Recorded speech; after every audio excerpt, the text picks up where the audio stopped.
Shooting ফোরে mobile ক্যামেরার বাড়বাড়ন্ত এবং রিল কালচার নিয়ে এবার বিস্ফোরক মন্তব্য করলেন অভিনেত্রী চাঁদনী সাহা।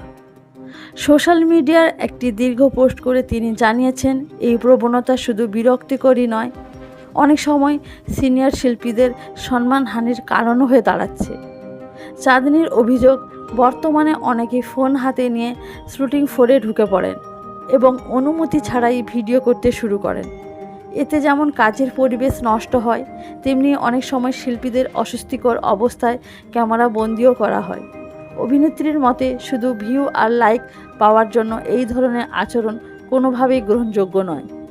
তিনি আরও বলেন, যারা আজ রিল বানিয়ে পরিচিতি পাওয়ার চেষ্টা করেছেন, তাদের অনেক আগেই বহু শিল্পী নিজেদের কাজের মাধ্যমেই দর্শকদের মনে জায়গা করে নিয়েছেন।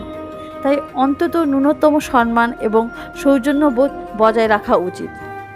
চাঁদনীর এই পোস্ট ঘিরে পরে জল্পনা ছড়ায় যে তিনি নাকি সহ অভিনেত্রী আরাত্রিকা মাইতিকে উদ্দেশ্য করে মন্তব্য করেছেন।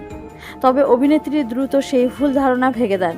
তিনি স্পষ্ট জানান, তার বক্তব্য কোনো সহকর্মীকে নিয়ে নয়, বরং কিছু অসচেতন কন্টেন্ট ক্রিয়েটর অর্থাৎ তথাকথিত মিডিয়া চ্যানেলের আচরণ নিয়ে। অন্যদিকে আরাত্রিকা ও চাঁদনীর পাশে দাঁড়িয়ে জানান, অনুমতি ছাড়া বিটিএস ভিডিও করা সত্যিই সমস্যার বিষয়। সব মিলিয়ে দুই অভিনেত্রী স্পষ্ট করে দিয়েছেন, তাদের মধ্যে কোনো দ্বন্দ্ব নেই। তাদের আপত্তি শুধুমাত্র এই বাড়তে থাকা রিল সংস্কৃতির বিরুদ্ধে।